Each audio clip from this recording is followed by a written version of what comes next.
Olá, tudo bem? Bem-vindo a mais uma aula. Vamos conversar hoje sobre ceasedismo periférico. Anota aí que esse é um termo que a gente vai falar muito hoje. Ceasedismo periférico. E vamos conversar também sobre a EDIP, a Escola Diplomática Periférica. Na aula passada, a gente conversou um pouco sobre a comunidade do CACD. E é uma aula bem importante porque ela introduz para a gente, afinal de contas, quem são as pessoas que estudam para o concurso da carreira de diplomata. A gente viu, por exemplo, que existem pessoas da classe A, da classe B, basicamente classe média alta, mas também existem pessoas da classe C, naturalmente. Existe também muitos idosos, muitas mulheres, muitas pessoas com deficiência, muitas talvez fosse um exagero, mas existe essa representatividade no CACD, bem maior inclusive do que existe no corpo diplomático brasileiro. Basta você ver quantas mulheres se inscrevem para o concurso e quantas mulheres são aprovadas no concurso. Basta vocês verem quantos negros se inscrevem no concurso e quantos negros são aprovados no concurso.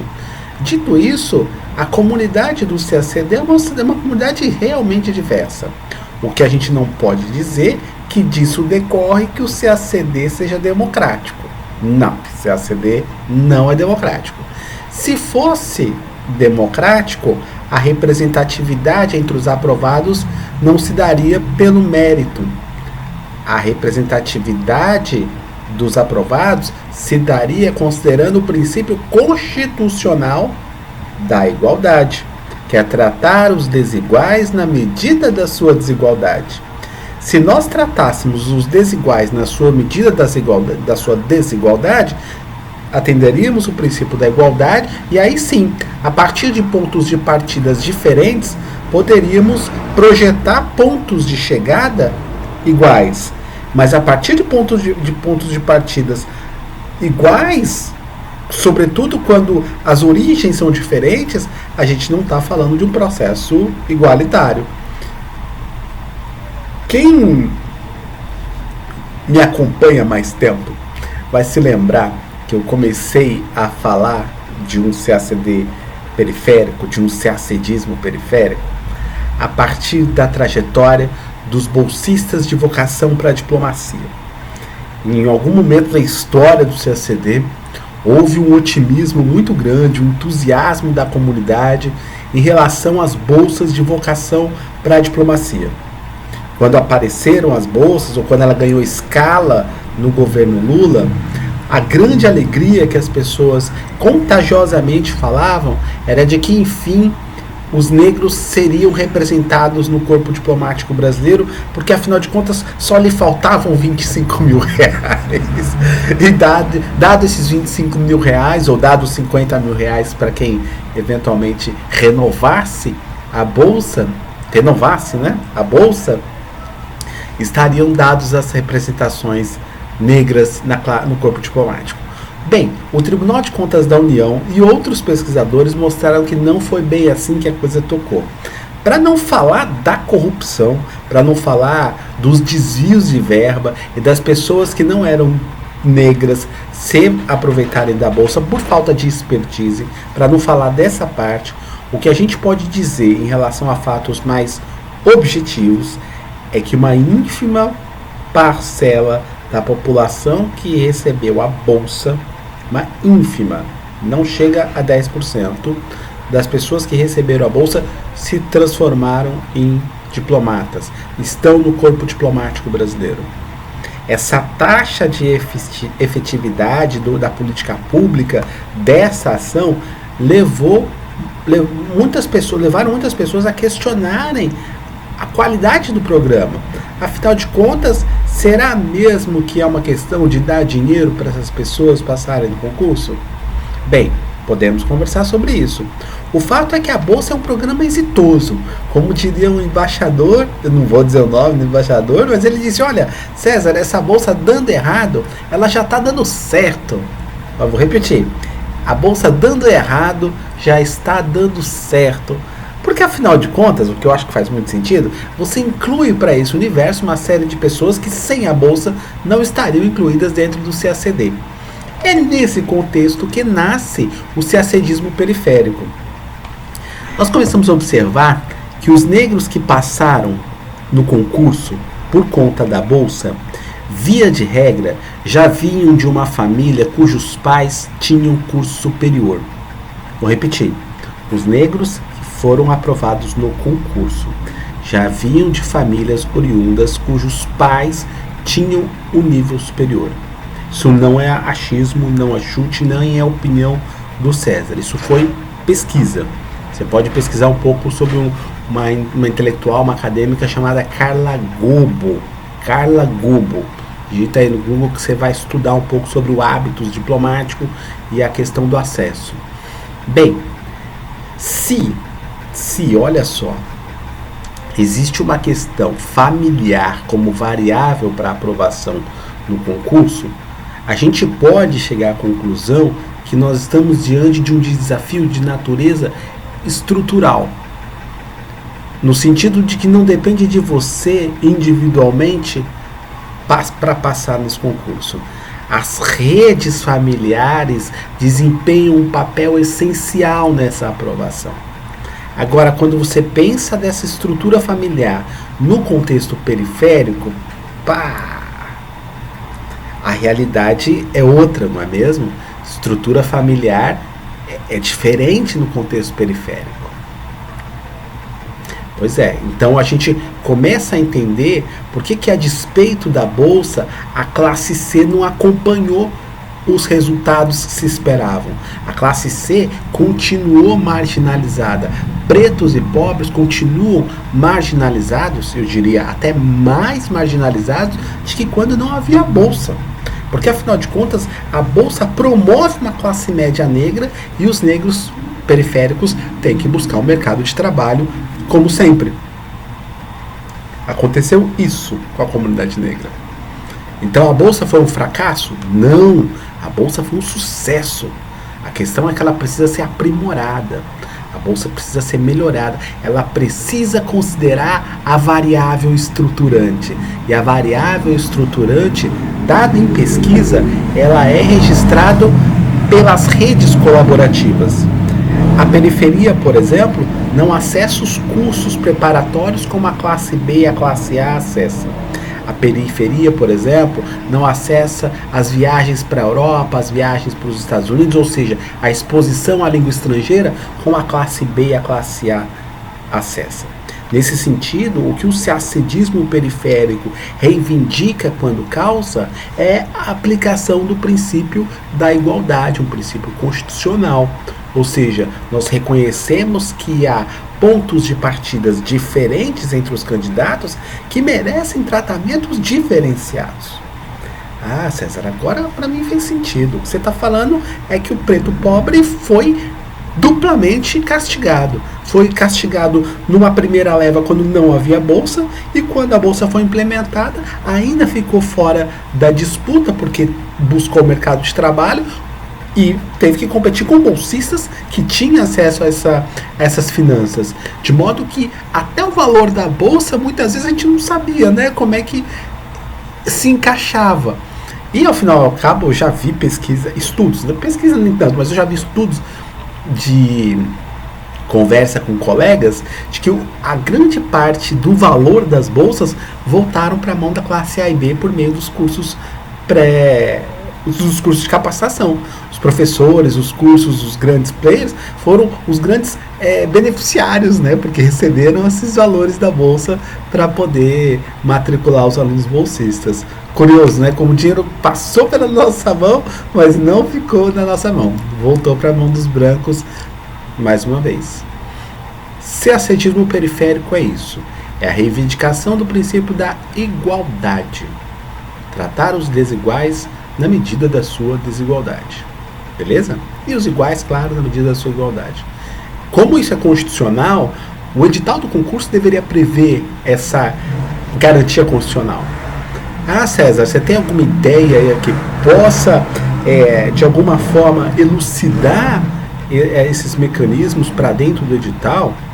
Eu acho que a primeira ideia que a gente pode fazer é expandir o número de bolsa. Expandir significativamente o número de bolsa e criar pela primeira vez o curso popular para a formação de diplomatas periféricos. A escola de governo, lá, o Instituto Rio Branco, poderia colocar à disposição dos alunos recém-aprovados uma estrutura que pudessem deixá-los em condições de transformar uma parte do seu estágio no retorno à sociedade, à comunidade de CACD, especialmente o CACD periférico, promovendo a popularização por meio da institucionalidade do Instituto Rio Branco. O que a gente faz aqui é um esforço muito paliativo, perto do que a máquina pública pode fazer. Então o Instituto Rio Branco poderia assumir o compromisso de instituir o primeiro curso popular de formação de diplomatas. Não resolve, a gente sabe que não resolve, mas pelo menos mitiga a desigualdade de competição. Ou vamos continuar sendo representados por homens brancos de ponta a ponta da carreira, nas chefias, e nós vamos vender para o Brasil, para o mundo, a imagem do Brasil homem branco. É esse Brasil que está na nossa política externa? É esse Brasil que está na nossa Carta Constitucional? Não é. Por isso o Itamaraty peca. Porque o Itamaraty não se dá o trabalho de cumprir a Constituição do seu país. E não é desse edital, não é desse governo. É de governos anteriores. Então, o nosso esforço aqui vai para que a diversidade seja uma ação institucional do Ministério das Relações Exteriores, para além do discurso de política externa. Beleza? César, entendi. Então, existe uma população de CACDistas, da comunidade CACD, que foi duplamente sacrificada. Exato. Os pretos periféricos. Ah, César, você não está divulgando em causa própria? É uma pergunta difícil de responder, porque eu nasci, né, nesse contexto de classe média e fui me assumindo a minha identidade periférica com o tempo. Foi quando eu entrei na Universidade de São Paulo que eu me entendi como negro, que eu me entendi como periférico. Levou um tempo esse processo, né? Para entender o Brasil como um país periférico, foi só na universidade, foi só estudando relações internacionais para dizer, olha, a gente tem uma elite metida a besta, a verdade é essa. Demorou, é um processo cognitivo, um processo de expansão da consciência, graças a professores, tá vendo? Olha só, você que vai virar professora vai ter um papel fundamental na formação da nossa identidade nacional, né? E aí esse curso, a gente vai ver na aula que vem, a gente vai trabalhar na aula que vem com os projetos individuais, né? A gente vai ver uma literatura muito especial. Que tipo de literatura a gente acha que o diplomata periférico deve consumir, deve absorver? Que tipo de formação ele deve ter? Que tipo de literatura o diplomata periférico pode se identificar melhor para representar melhor o Brasil e essa diversidade? É a literatura que se estuda atualmente para o CACD? De certo que não, né? De certo que não. É parte dela, sem dúvida nenhuma. Parte do pensamento social brasileiro já aparece no concurso, mas é sempre na visão do Estado colonizador, quase do Estado português, né? Porque há uma tradicionalidade, uma aristocracia, e aqui eu cito o Belém Lopes, né, para falar disso, há quase uma aristocratização da República no Itamaraty. Não sei se vocês repararam, né, os quadros do Itamaraty, os móveis do Itamaraty remontam à época do Império. E de lembrar que o nosso império foi um império escravocrata, o discurso de raça fica muito submergido nos corredores do Itamaraty. O discurso de raça precisa vir para o patamar que ele merece.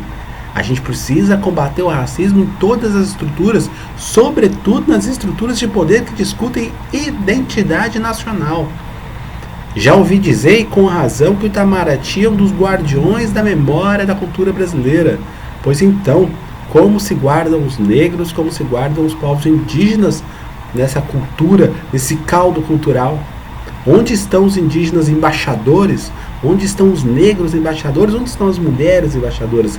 E as mulheres pretas, onde estão? Bem, nesse contexto a gente tinha que fazer algo. Aí surge a escola diplomática periférica. A escola diplomática periférica surge de um ponto de ação do que o Instituto Rio Branco deveria fazer, na minha humilde opinião, todas as vênias possíveis. O Instituto Rio Branco deveria promover a massificação, ou melhor, a popularização da formação do corpo diplomático brasileiro. O Instituto Rio Branco deveria receber não só mulheres, negros e indígenas, como também pobres, pessoas com deficiência, numa quantidade maior que aumentasse a sua representatividade, porque esse é o Brasil. Não é uma vontade do embaixador A ou da embaixadora B. Esse é o Brasil diverso. E o Rio Branco ele tem que acompanhar a diversidade. E eles não podem nem entrar no mérito e dizer que desconhecem a diversidade do país. Porque esse país é fundado sobre a miscigenação racial. O que a gente precisa é dar vazão para as vozes indígenas, dar vazão para os povos pretos. Eu até propus esses dias aí no governo que o Itamaraty tivesse a divisão de povos indígenas e quilombolas. Por que o Itamaraty não discute com essa parcela da população brasileira? Não são significativas? Significativos é mais a embaixada nos outros povos? Essas são as relações exteriores que a gente pretende? Tá errado, gente. E aí, claro, né, a instituição da diplomacia periférica, ela mapeia, de certa forma, intelectuais negros, intelectuais pobres da classe C que desejam ser diplomatas. E aí a gente monta a nossa rede colaborativa. Uma rede colaborativa capaz de suprir, pelo menos em parte, a estrutura familiar que nos foi, digamos, prejudicada. Não é que não existe estrutura familiar sólida na classe C, muito pelo contrário, acho estruturas familiares interessantíssimas, mas repare, não é a regra. Não é a regra. Então, o que a gente precisa hoje é construir redes colaborativas de suporte, com apoio, inclusive, onde for possível, do próprio Ministério das Relações Exteriores.